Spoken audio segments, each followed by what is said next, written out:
Today is May 8th, 2024, and I accidentally hit the button to shut my video off. So I'm just going to try and pick up where I left off, and I think I left off at the clothesline. So when I build things, I try to build things that are multifunctional, multi-purpose, and efficient for other things I need to. So basically, you know, I desperately needed a greenhouse.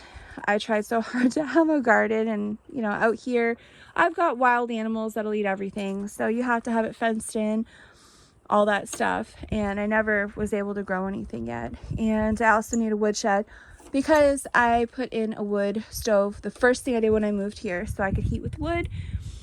Hydro is so beyond ridiculous. I had to use hydro this year. Couldn't afford to buy wood. I need at least like 12 to 14 cords of wood to heat my house for the long winters that we have, and that was just way too much money, and I don't have all them thousands of dollars. You have to pay up front. But with the hydro company, you can do an equalized billing, and I can pay so much each month, which is like so minimal. I mean, it's like $800 and some per month to heat my house with hydro, and that's not even keeping it hot. That's like 62 Fahrenheit. So I keep it at 62 Fahrenheit, and I don't even use a dryer because I don't have a working dryer plugged in. I don't use much hydro, just your basics. My, you know, washer, my dishwasher. I don't watch TV, but I have my computer on, and like I don't really use much of anything. So normally my hydro bill is like 100, give or take, sometimes 120, unless I use a lot of hot water, a lot of dishwasher, or a lot of washing clothes in hot water, which I don't really do. So anyways, I mean, my bill is over $800 and some a month to heat with hydro. So I need a woodshed. Anyways, so I need these two things. I also have to dry clothes. So I built my greenhouse here, at least have the structure up. It's not finished. And then I left 8 feet of space between the greenhouse and the woodshed. So I call it my hallway, and I can come out all winter long, and I don't have to shovel, and I can go right into the woodshed. But I also put up a clothesline. Let me see here. Might be able to see it. Okay, so I put up a clothesline. And then also, you know, my dog, she can come out and go to the bathroom. She doesn't have to go in the snow or the rain. But anyways, so it's the first time I'm actually coming in here. I just moved stuff out of the way. And I want to see what made it and what didn't, so I know for next year. So let's check and see here what we have. Okay, so this here is red currant. Just see here.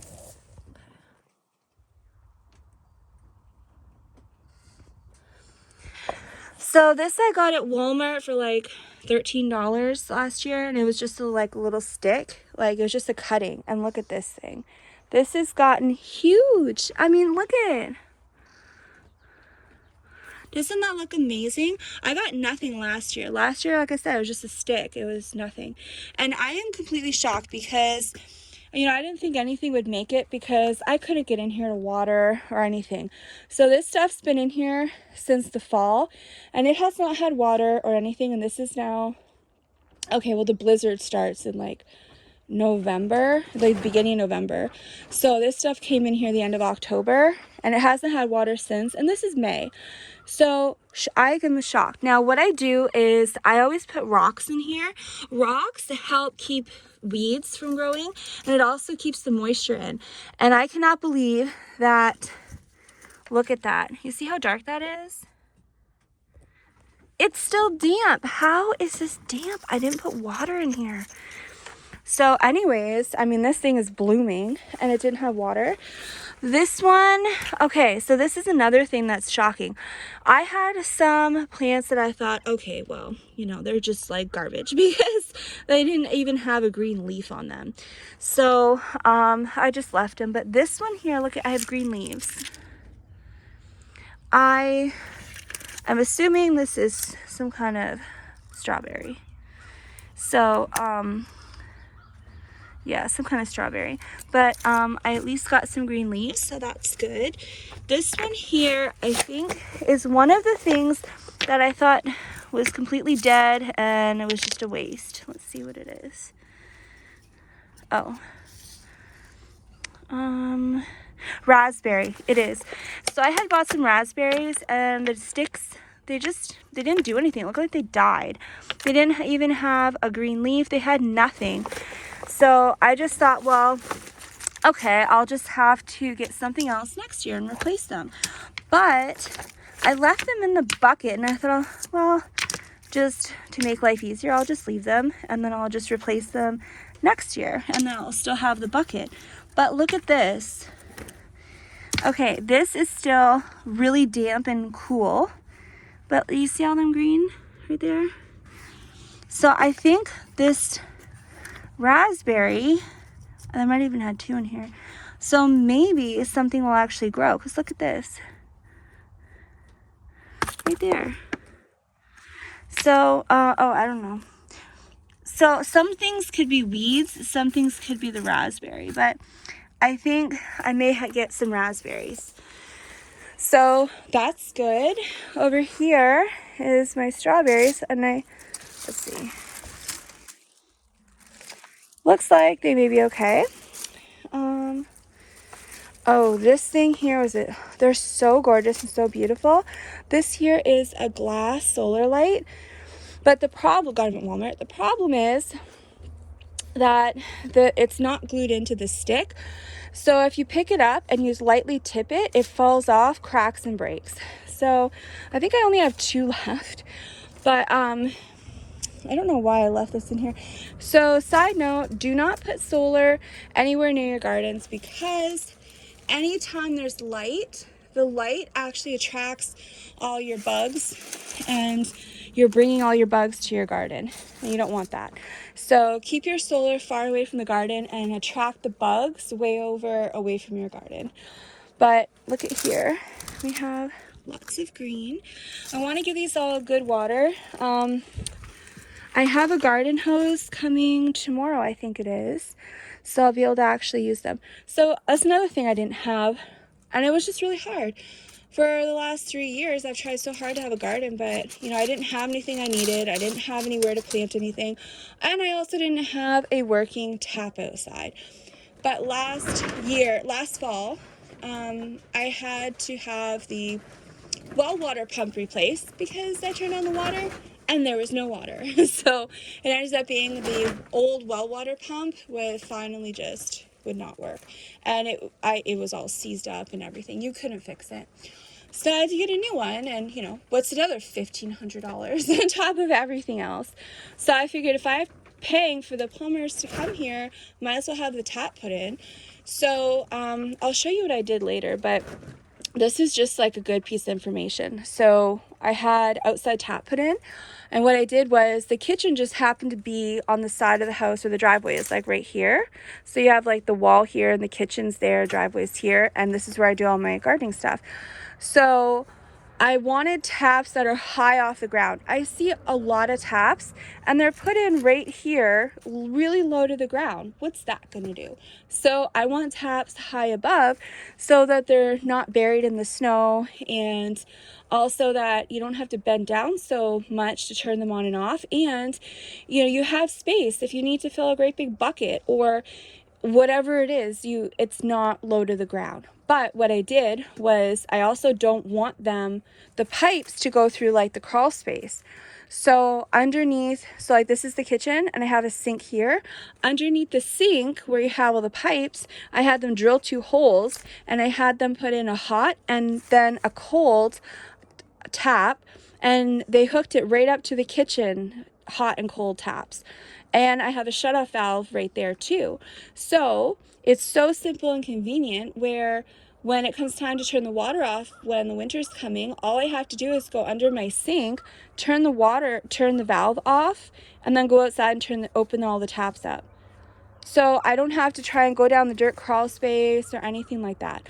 So that has been like a really huge blessing for me to be able to have outside taps and a hot and one that's cold. So if I need to wash stuff, I have the hot water. But to turn the shutoff valve on and off is right underneath the kitchen sink. So that's just, I like simple, easy, efficient and convenient. So anyways, I'm going to come in here tomorrow when my garden hose comes in, and I'm going to give everything a good water. And let's see what this is. Okay, this is not looking good. Again, this is another one. Oh, wait a minute. This is a blueberry. Okay, well, it kind of looks like something dug it up. Yeah. Okay. Let's just say that one's probably dead. I'm not sure what this is here, but I'll just get something new. So this is that massive thing. Good gracious, I've never seen anything like this. So this, I actually don't remember what it is, but I remember planting some seeds that I bought. There were strawberry seeds, and this was the Alpine strawberry. So there was red and there's yellow. This one I believe was the yellow, and I never thought anything would come of it because I didn't get anything to grow that year. This would have been 2022, like nothing. It's just, there was a lot of disasters and just nothing. So this did have a few green leaves on it. So just before the winter, I just tossed it in here. And then in the spring, last spring, it had all kinds of beautiful dark green bushy leaves all over it. So I took it out and I just left it outside. I put it in a 5-gallon bucket, and this thing just blew up. It's huge. I mean, it must have had maybe like 1,000 little tiny strawberries growing on it, but they never actually bloomed into strawberries. They're just like tiny little, like just tiny little buds. But I think it's also because the thing was trying to establish itself, and it was probably putting all of its energy into growing and just getting huge and establishing roots. So I never got anything last year. But I'm hoping that maybe this year, because it's established, like it's really huge, that maybe I'll get something. And look at in here. So we have green in here. Let me see. We have green. So that's good. So I at least know this thing made it. And again, I cannot believe how the soil is still damp. Like it actually feels a little bit wet. So that's good. Now I'm going to try and get over here. Oh my goodness. I don't want to break this here. Oh my goodness. I cannot believe how much stuff is growing in here. So yeah, don't mind the mess. I had to quickly throw everything in here I could possibly find from the water damage and from outside. And basically, it's a great big huge project. I have to work on getting this organized. But I'm being attacked at the moment, and I need to get over here. Okay, so let's check this out.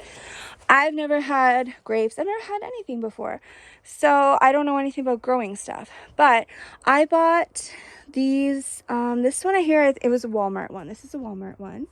Okay, there shouldn't be a Lego in there, but this here's a grape, and this was just like these ones from Walmart. They're just small little things. And look at this. Okay, let me zoom out. So look at this. And then there's another one here. So there's 3 of these huge vines growing. And again, I never watered anything. So I'm not seeing buds or, oh wait, maybe kind of. Okay, let me see. You know, these iPhones are horrible for focusing, but okay. That could be a bud. So I guess this one's looking all right. Now, this here is shocking because I never got any raspberries last year, not even one. And these were just small, but this thing has gotten huge. I mean, look at this. And all this green, I never had this last year. This was just, you know, it was alive, but that was it. And then this here, there's so much green on here. So this one is a raspberry. And then this one over here is a grape. Oh wait, let me see. If it has the name on it. Okay, it just says grape. Oh, it's a hardy fruiting vine grape. Now this one here, I should have a tag in it unless something dug it out. Oh, I do have a tag. Okay, let me see here. Okay, so this one here is I think it's the Marechal FOCH grape. So this one was $10 at Canadian Tire, but it's looking pretty good, I guess. I don't know how you can tell if grapes are good, but this one here is a raspberry, and that's looking gorgeous. It's really looking good. So that one's good. What is this? I have tags in them. What is this? Okay, this one here I can read the tag. So this one is the Brianna grape. And I see there's a bucket that didn't get holes in it, so I'm gonna have to clean that out. It's so gross, but life happens. This one here is a blueberry. Oops, let me see. Here.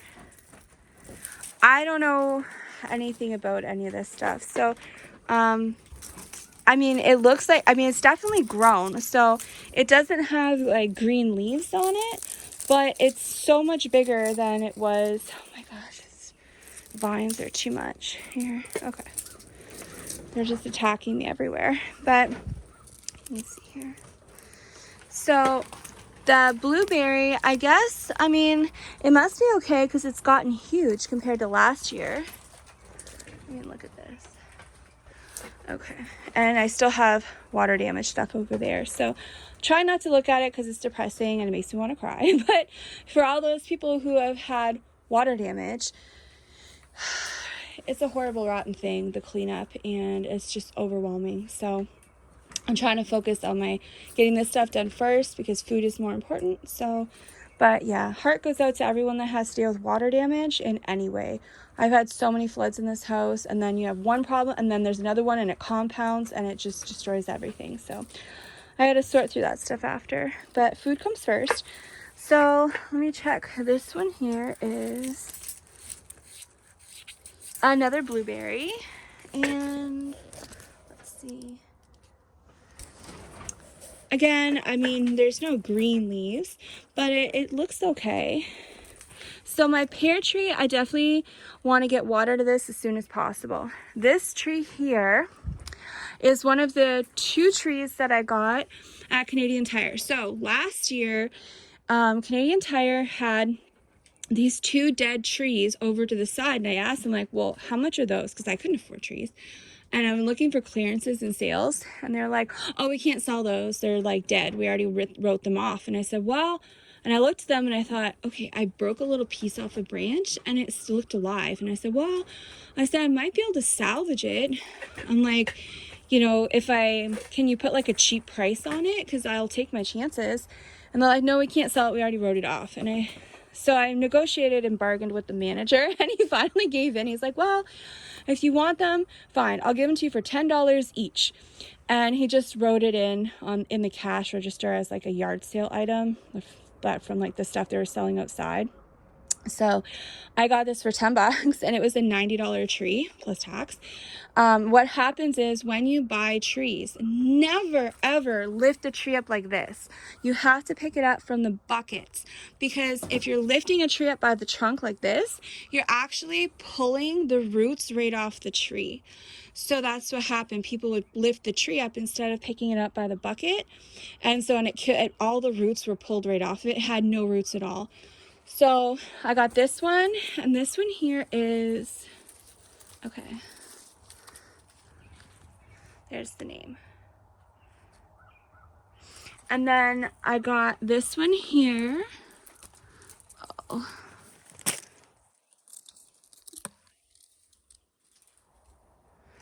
So I got these 2 trees, cost me $20 plus tax.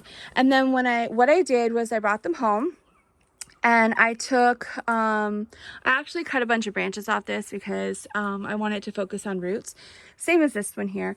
But what I did was I took, so you have like your, say here, let's say this is the trunk, okay?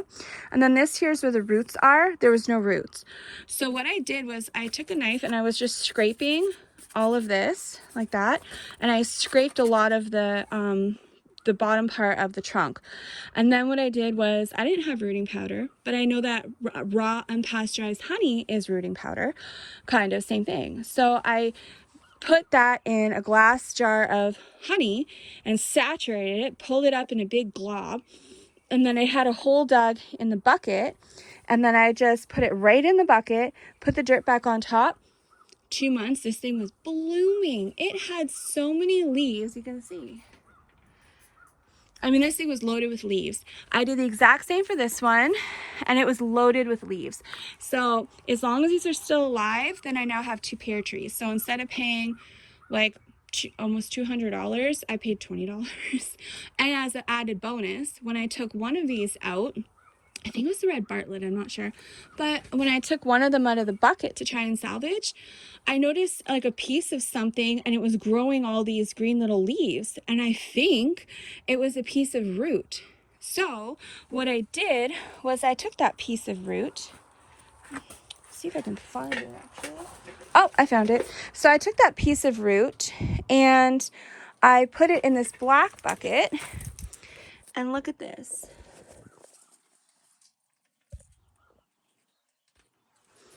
I don't know what okay, maybe I got strawberry, I don't know. Whatever this is, there's stuff growing in here. But I think I was able to get a 3rd pear tree. So that would be 3 pear trees for 20 bucks, and they're $90 each. So I think that is a piece of root that came off of the root of that pear tree. And now it's going to make a 3rd pear tree. So I'm really hoping so. So I have 3 pear trees, hopefully that made it. And this here is raspberry. Again, it's looking gorgeous, and I may get raspberries this year. Okay, this thing is really beating me up. What is this? Oh, okay, this is a high-yielding blueberry. I don't know the variety. I think it's the variety is buried in the bucket at the bottom of the label. But let's see. Oh, I'm seeing buds. So this one I think is gonna do well. That one's still alive. Now, okay, you can obviously tell right here. So that one is strawberries. This lid. So I can tell some things look like they're gonna make it because you see all this green. Like, look at this. This is one of those dead sticks that I gave up on. Wait a sec. Because it never had anything. When I got it at the store, there was only like a couple left. And I grabbed it, but then it didn't do anything. Now this dead stick that didn't have any leaves on it last year is got all these green leaves. So I think I might have an extra raspberry. And those are all strawberries. And then that one over there, I'm not sure what that one is. I think that's my cherry tree. So at Walmart, I actually found a cherry tree. They didn't actually have a tree. It was like in with the little tiny cuttings that you get for the grapes and stuff and strawberries, but it was a Juliet cherry tree. And it was just a tiny, it looked like it was just a tiny skinny little new growth. It was green. It didn't even have a branch. It didn't have a brown branch. And this thing looks like it's really doing well. Let me see here. So I'm very pleased with my cherry tree. There's also a grape one over in the back. And then these here, you can see here. I think the chipmunk dug out those, at least the first 3, because they have big holes in them. But these were all my strawberry cuttings. So not too worried about them because there's just so many cuttings. It's ridiculous. But I think I can save my cuttings. Now I'm trying to get out of here. But see, these things, they latch onto your clothes. So just in case you're wondering, this is what the Tough Tex looks like. Now there's different kinds of Tough Tex. So I learned that if you use the Octagon Tough Tex, it's stronger, it'll last longer. Now they warranty it, but warranties I don't even pay attention to, because anything that's warranted, you don't even know if they're actually going to honor anything, or the process to get it warranted. And sometimes it costs more money to get something warranted than what it's worth to just buy it new, because you have to pay for shipping, or like if I have this and let's say there's something it's all damaged. Well, how are you going to warranty that? Like, are they going to send somebody out here? No. So I just want to make sure that I'm getting the best quality so I have the least amount of problems later on, and it saves money later.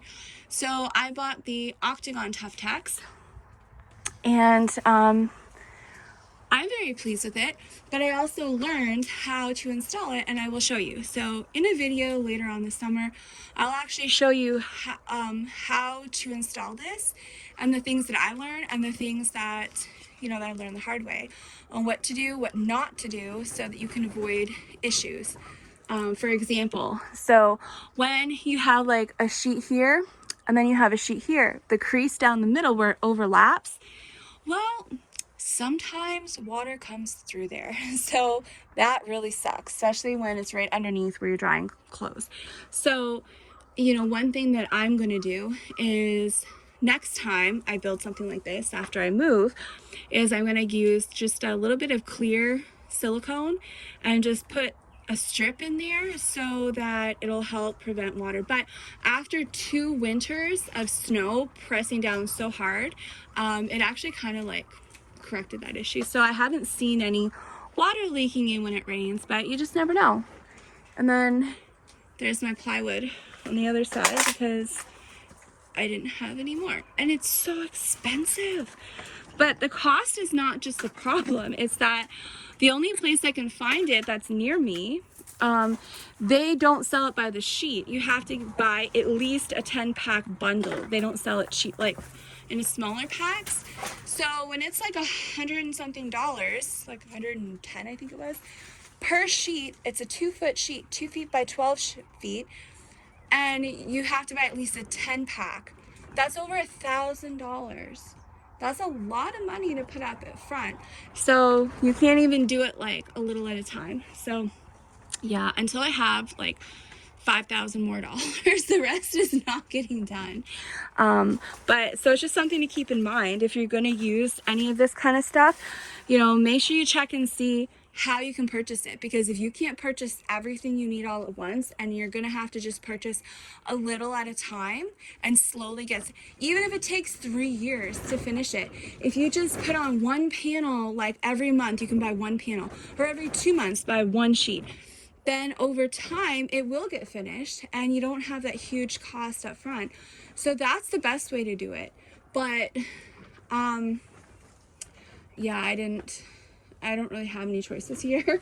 So it was just, that's the only option. But if you do have stores that sell this stuff and you do have options on where to purchase it, look into how they sell it. Can you buy it individually, or do you have to buy it in a certain amount in a bundle? And looking back, I mean, in a way, I wish I would have went with the Sun Tough, because there is a building supply store here that delivers for free, but they sell Sun Tough. Sun Tough is basically the same as Tough Tex, except, they purposely make it where the mold, like how the shape of the mold is slightly different so that you can't mix them, and you have to buy that company's foam strips. So you have, let me see here. So between my braces and the Tough Tex, there's a foam strip, and that helps to make sure it doesn't crack when you screw it in, and fills in the gaps. So anyways, I found later that with the Sun Tough at the building supply store here, you can purchase it by the sheet. So looking back, I now wish I would have used Sun Tough, because it's basically the same, and it is Octagon, but I could buy it by the sheet, so just something I've learned next time. And that's something that's good to know, because it makes a huge difference being able to just, you know, do a little at a time, as opposed to being able to do nothing at a time until you have all of that money. So very pleased with what grew. Obviously you can see I don't have much in fruit trees or berry bushes and plants, because, you know, I'm just starting, and everything costs money. Like, it's crazy, the cost, you know. And this is why it's so important. If you can learn how to air graft, you can air graft fruit trees basically almost free. You just have to find somebody that'll let you take a branch or two off of their tree, or even give them like a little bit of money. You know, that these are things that are so important to know how to do.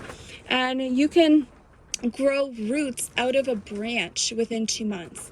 So it's not traditional grafting, because I have no interest in that. I have no time for that, no patience, and it's not for me.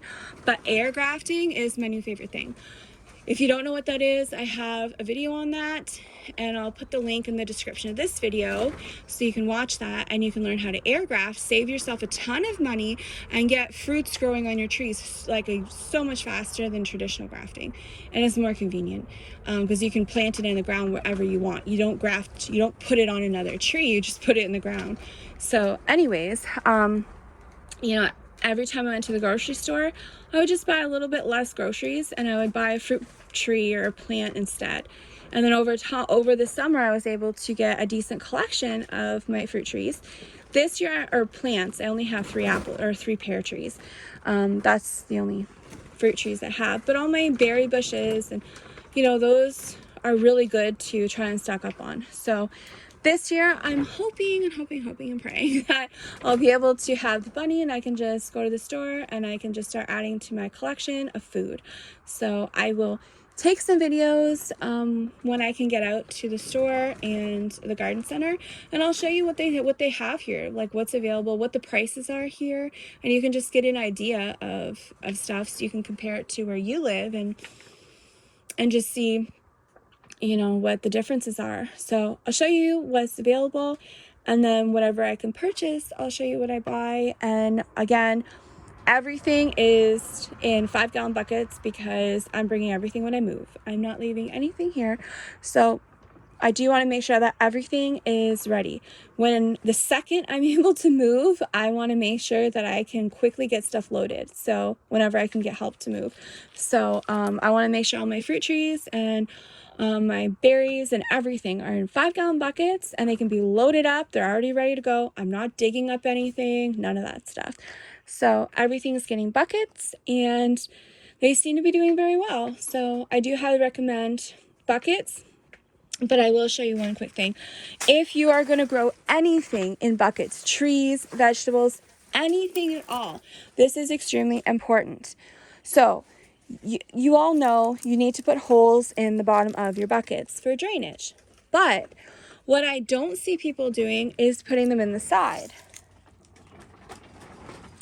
I put holes in the side of my buckets right near the bottom, and I put several of them around the bucket, because if you have a bucket, let's say it's on concrete or anything flat, well, where is the water going to drain? So if you have this on a flat surface, the water may take a very long time to try and squeeze through the little bit of space that it might have, if it can even drain out, if at all. And so what happens is you could have water sitting at the bottom of your bucket flooding your roots because it's not draining out fast enough. So if you get a torrential downpour, or you overwater, whatever the case may be, it's important that the water can get out quickly. So I have them on the bottom, and then I also have them here on the sides, and there's one here too. And a very important, put your holes on the sides too. That can be the difference between a plant being drowned and dying, or thriving. So just a little hint. And I will see you on my next video, and hopefully it will be all nice and pretty and beautiful, because I am so overwhelmed. I'm one person. I have to do everything myself here.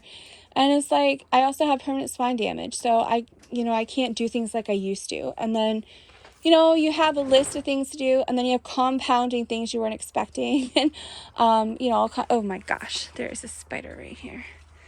Ew, ew, ew, right there.